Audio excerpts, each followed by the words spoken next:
Okay, so now we're going to talk about the filter section, which is also another very important part that you'll find on all synthesizers. So what the filter does is, as the name suggests, is it takes the sound that's coming in and then filters out components. So it'll take elements of the sound away from it. So the most common ones that you'll find will be a low-pass filter, which is labeled LPF, cutoff here, and also a high-pass filter, which is labeled HPF, cutoff here. So what a low-pass filter does is it allows low frequencies to pass through the filter, and it takes away the highs. So if I play a note with the filter all the way up to the max here, which is, so it's completely open, we hear all the brightness of the saw wave and everything, so there's nothing taken away from the sound. If I slowly bring it down, it'll start filtering off all of that high frequency, so it's only going to let the low frequencies pass through, so the sound will get progressively darker as I do that.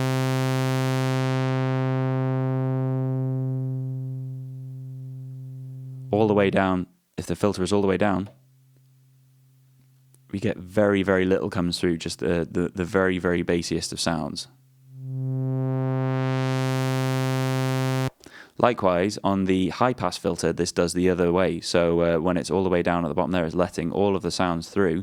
But if I slowly bring that up, it'll take away the low frequencies and only allow the high frequencies to pass through.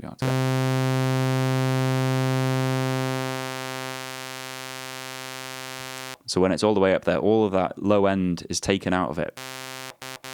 And we've got a very high frequency sound coming through.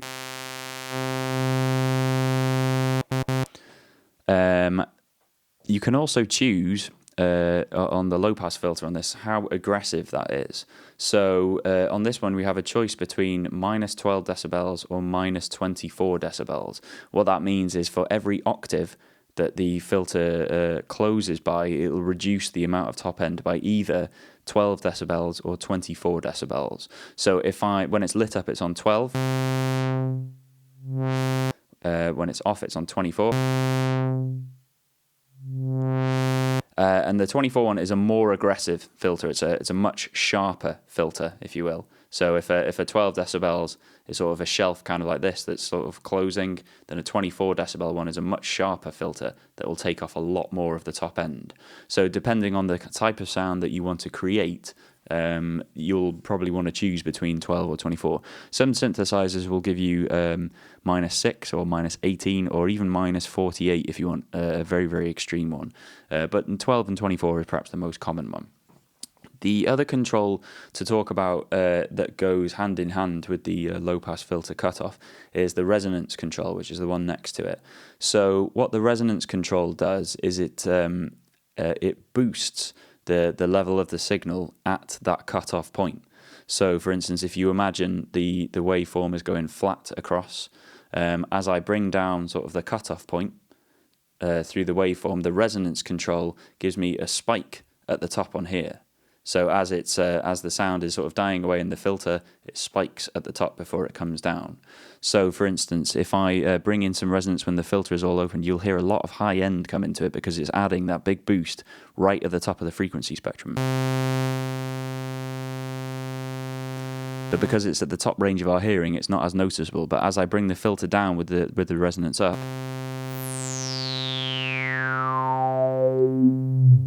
you can hear that sweep coming through.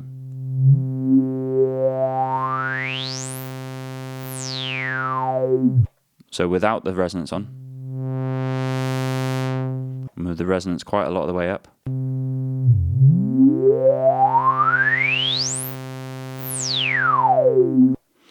So you want to be careful with the resonance. If you put a lot of resonance on when you're at a very low frequency, do be aware that you are adding lots and lots of volume in a very low frequency thing. So you'll probably find that the overall volume of the synth sound will go up quite a bit, and you want to make sure that you're not going to damage your speakers doing that. Likewise, if you have an awful lot of resonance added at a high frequency, you want to watch out for your ears, that you don't hurt your ears on them.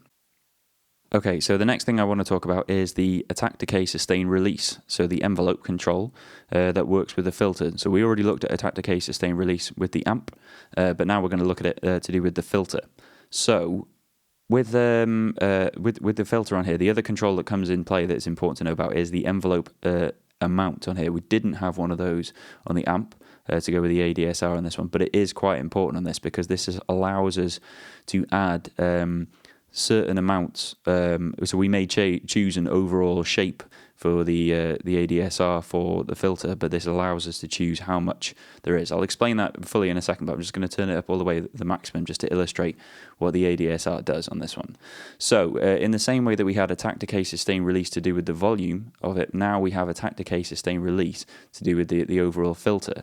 So for instance, on my low pass filter on here, if I put it down to about halfway, the sound's a little bit duller. Now, what the attack component allows us to do it allows the filter to open to a fixed value. So, for instance, when I play a note and open the filter, I can have that done automatically by the envelope. So, as an example on here, if I turn up the amp on here. So so essentially what I'm doing there is when I play the note, it's starting at the 12 o'clock position and then moving up to fully open. But I'm having the amp envelope do that for me. So, and this chooses the speed at which that's done. So if it's all the way up,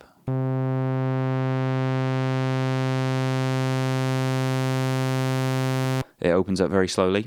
If it's very close to the bottom, it opens very quickly. Now, what the envelope amount control does on this is it chooses how far it opens up from here. So, for instance, if I have the envelope all the way up to the maximum on here, then when I press on the key with the attack on there, the filter will open all the way from the middle of it all the way up to the maximum. However, I may not want to do that. You may only want it to go, say up to 3/4. So you could set the maximum to which it'll open. So if I put the envelope control up to 3/4 instead of all the way full, so when I press the key now, it still opens all the way up. It still opens, but it doesn't open all the way up. It opens up to the amount that we fixed on that. Likewise, if you go the other way, so if we go minus on here, instead of the filter opening, we can have the filter close. So if I have it all the way to the negative point, the filter starts in that middle part, but then it'll decay away to nothing. So that's quite good. That's quite good for sort of some little bass patterns and things like that. So it depends on how you want the sound to go. So if I put it back into all the way up.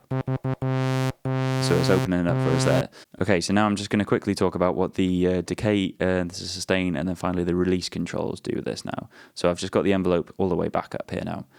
So with our sustain all the way up, what this does in relation to the filter now, so after it opens, this chooses what level it remains at. So if it's all the way up, when the filter opens up, you hear it just stays all the way open.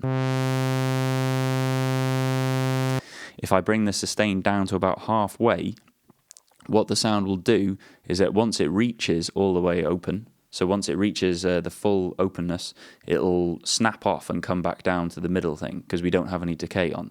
So you hear that it's quite clear. It reaches the full level of brightness and then it snaps back off to a lower level. And if I set that to be a lower value,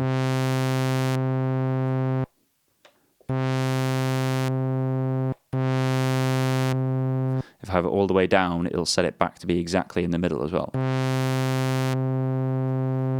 Now, the decay control on this one chooses how long it takes to go back to that initial level. So if with the current settings, it snaps off very quickly as soon as it reaches that point. However, if I add some decay on this one, it'll then close on itself a lot quicker. Sorry, more naturally rather than quicker.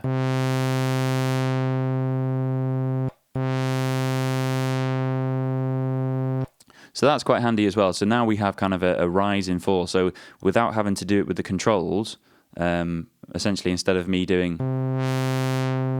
we can now have that sort of automatically done by the keyboard. And if you have quicker values done for this one, that's how you sort of begin to get things like synth brass sounds. So that's quite handy. So before I move on to the release control, I'm just going to quickly show you how using the attack and decay and the sustain with the resonance control can make some interesting sounds. So as I turn up the resonance to the middle section, because we learnt before that as we do filter sweeps, we can hear some of that resonance coming through, sweeping across the spectrum. So it's quite nice with a bit of attack. We can get that kind of quacky sound. Likewise, if we have a bit of release, we can sort of accentuate that. So if I increase the resonance, increase the resonance, take off the low pass now, because it's as it's opening the filter, it's also shifting that resonance control. So you can create those bubbles kind of sounds, which is very, very nice. To talk about the release, which goes hand in hand with that one, we, in order to hear it, because basically the release only comes into effect when I take my finger off the key. But obviously, because we've got no release on the amp section here, we can't hear what's going on. So I need to add a bit of release on that.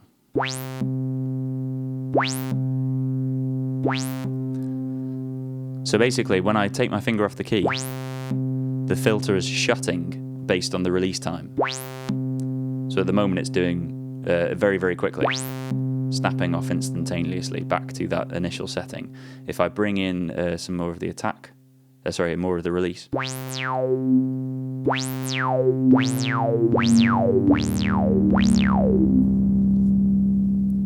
So as I take my finger off the key, the filter closes in that speed. So, and obviously getting the right balance, you can hear that we've got a bit of a sort of mishmash of sounds on this. If I take the release down on this one, we can make some interesting sounds that way. So that's what's quite cool about using the envelope control on the filter. And almost in a way is just as powerful as doing it on the amp section. So you can combine this to create different types of lead sounds, different bass sounds, and whatever you want really.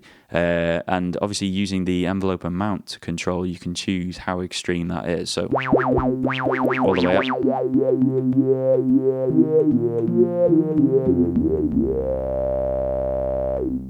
So that's quite nice. So that's cool. I'm just going to put this back to 0.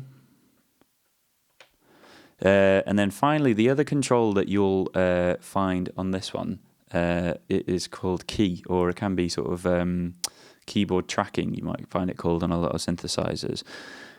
What this does, in order to understand what this does, you need to understand a little bit about frequency in relation to pitch. So, for instance, concert A on a piano, which is approximately this one, is usually set at 440 hertz.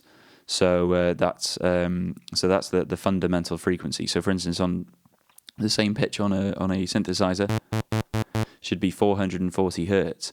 So, in sort of taking down the low pass filter, you'll get to a certain point where if you take it so far, so if you took the low pass filter below 440 hertz, effectively in reality you would stop hearing that note.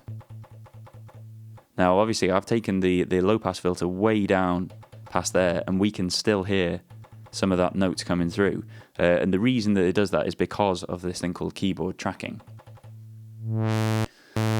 So when you have keyboard tracking set in 0 in the default setting, it basically means that the filter tracks the frequency of the keys in a proportional amount as it's going down, just to ensure that even if you're playing higher notes and you've taken the low pass filter below the actual frequency of that particular note, you can still hear it based on certain parameters of the sound.